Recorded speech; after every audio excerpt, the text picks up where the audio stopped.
Thank you, Julie. We actually have two speakers today. The first speaker is Joan Kabayambi.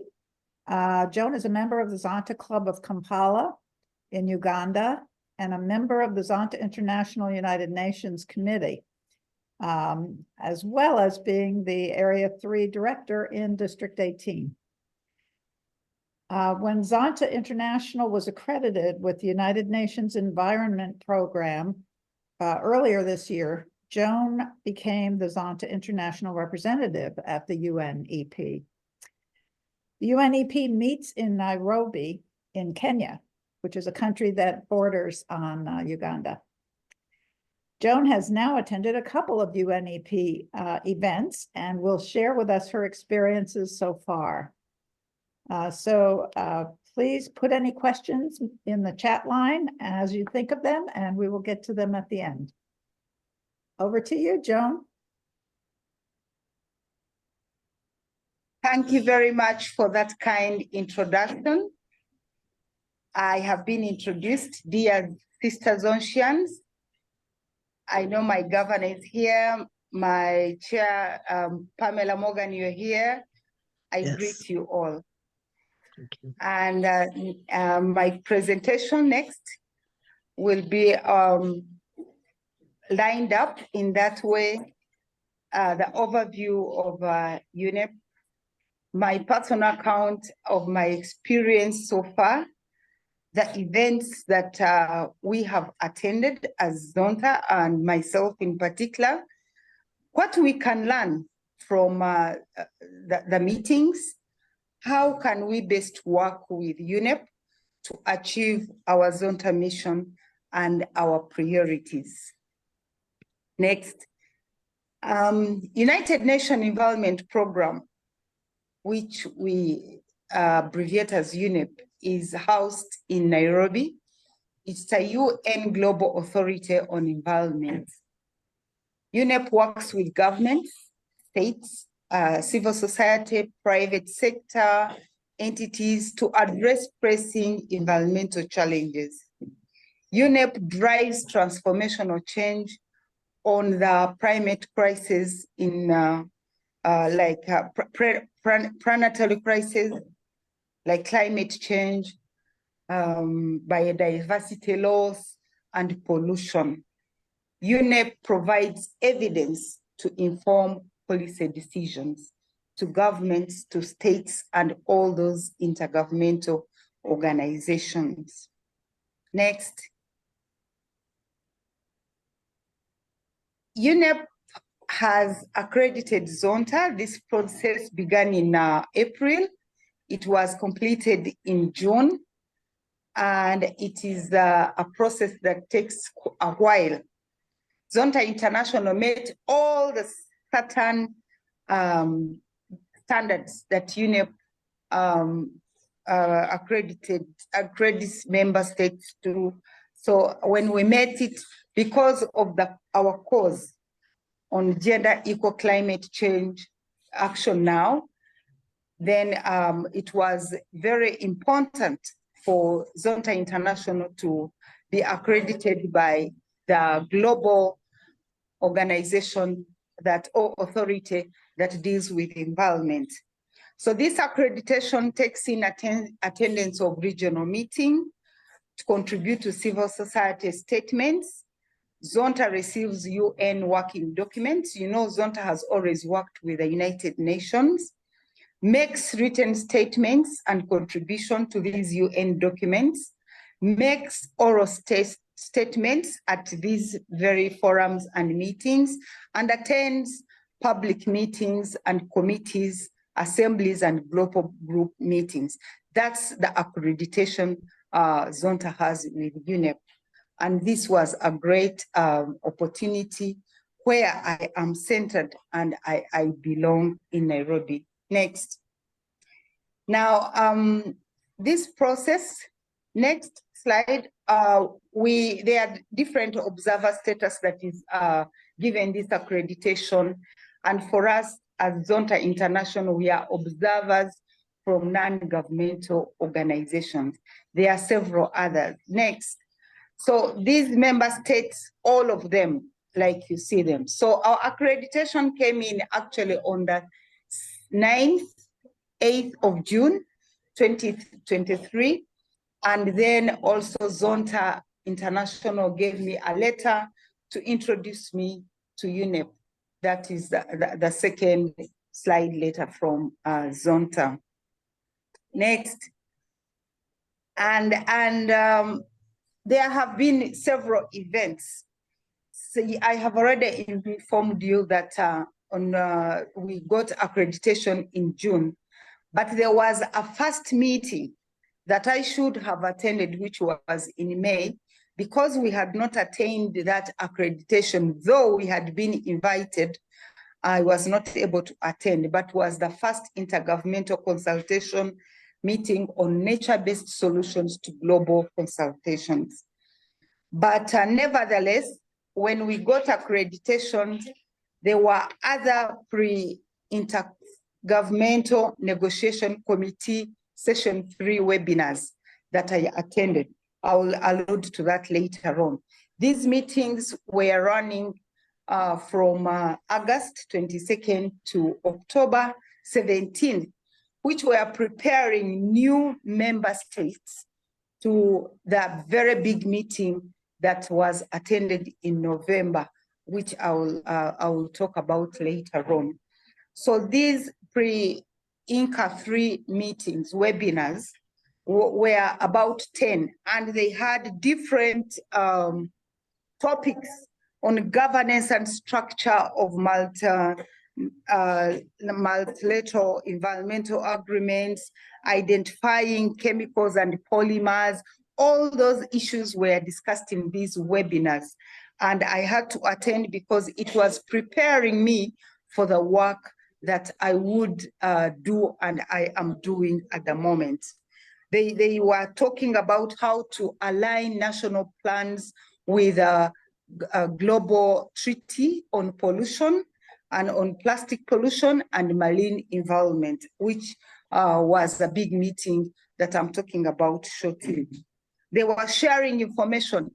Several organizations had to present their inputs on the global treaty that the National Intergovernmental Negotiation Committee is discussing. And then next, there were other meetings. That was one of the highlights that I can talk about, that a lot was learned in those webinars. Then we had the Intercontinental think tank, which is this one. We joined as a UN committee in July.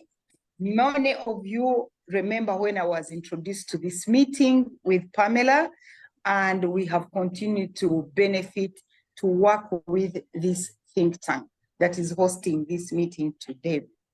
Then the INCA, the Intergovernmental Negotiation Committee 3, I attended that one in Nairobi. It was on the 13th to 19th November. Next, this meeting was the highlight, I would say, for this global treaty.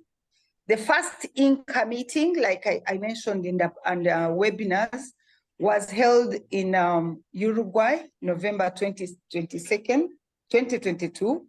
The second INCA was in June in Paris, in France. Then the third one, the third is the third session, which was in November that I attended. Next. So at this meeting, which was the third session, it has a chair, it has a general secretary, and these are the people who drive these sessions. So in this third session, which is the Road to Global Plastic Treaty, next, was held for that 1 week in the UN Nairobi. That is the Karibu, meaning welcome to Kenya, the UNEP, where I attended. Next. And it was opened by the President of Kenya, William Ruto, who is very pertinent. And during that week, there was also a holiday in Nairobi where everybody had to plant a tree He told us not to leave the UNEP compound without planting a tree. Trees were provided and it was wonderful. He opened the session. That's the president of Kenya. Next. And giving a little background to this meeting, it was at when UNEP was at 50 years, a resolution was made to make a global treaty on plastic pollution and environmental marine environment. And because of the greenhouses, we already saw that trend, high temperatures, extreme weather events occurring faster and intense. And that is what drove the beginning and negotiations between governments, states, and other observers, member states, to begin this road to a treaty that will stop pollution on plastics and also increase marine safety, because all plastics go to the oceans. So, and what I saw most was that most of the affected people are not the ones who caused the problem. Next. The problem is caused by people and the effects come to us, the people who are here. Still on the background, we see the fossils or non-renewable waste, which it makes a very great contribution to climate change, which is a problem. And they are slow acting, it's a slow acting poison to our planet and to our economy, to our women, to our children, and to our girls. Next. And still, so we need healthy oceans, we need healthy ecosystems, we need plastics to end, and also new products which are safe to be in place. Because we all understand that 80% of these plastics end up in oceans. They kill the health of the oceans. They kill the water. The water today, even if it was filtered, it will never be safe again with plastic pollution. Next. So that makes the background of the global treaty. So what can Zonta pick out of this?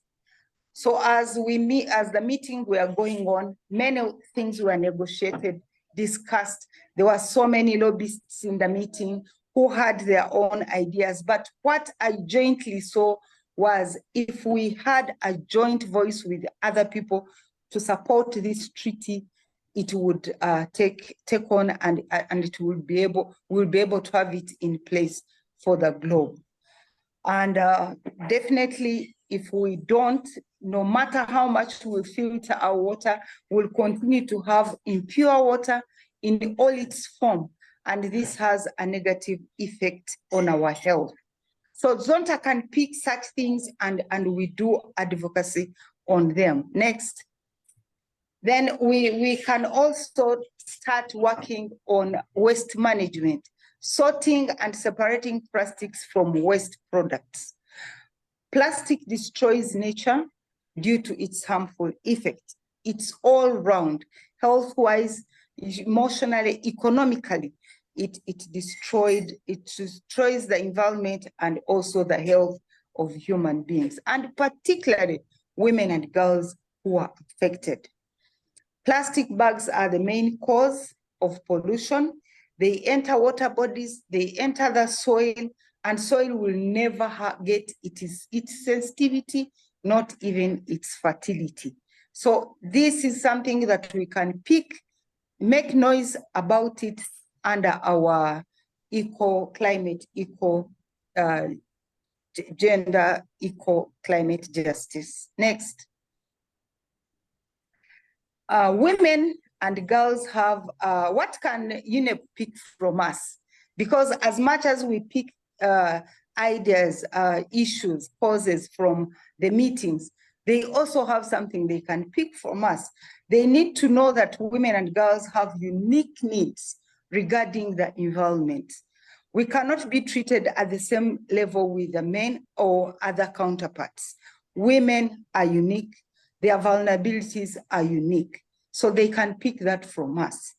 They can also have a peek from our ideas that our health is unique and our safety concerns are unique as women. And it all crowns in gender-based violence, emotionally, economically, physically. All this affects the women and girls. UNEP can pick that. So that is a voice that we need to allude. Next. Gender-related consequences of climate change. I have already talked about that. We need to disaggregate data for proper planning globally. If women, children, girls and boys, actions are taken on how, according to their data, how many and how much is needed for each, it would bring proper planning. Climate literacy for girls in school, girls to be involved in STEM, sciences and mathematics and environment, especially environmental engineering, so that women can have a voice is also key. Then women's full participation in the economy is very important, and that is something UNEP can pick and make sure that in everything women can participate.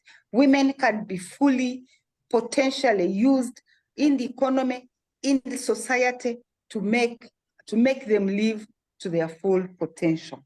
Next. So those are picks for UNEP. United Nations is a very beautiful compound, very flowery with so many flags. My flag is up there above my head, and it was a good time that I had there. Next. In the meeting, I was able to make a point to say participation of women is key, and I was caught on camera. So that was one of the highlights, because as civil society, as NGOs, we have a voice as accredited organizations. Next, as I end the same meeting, and I was able to find many organizations, Waste Pickers International, people who do marine cleaning, and I was able to have a chat, and we have continued to have conversation along those areas. And then as I end, next, please, thank you for listening to me. Questions and concerns are welcome. I thank you. Well, thank you so much, Joan, for sharing all that information with us and for participating in all those events on our behalf.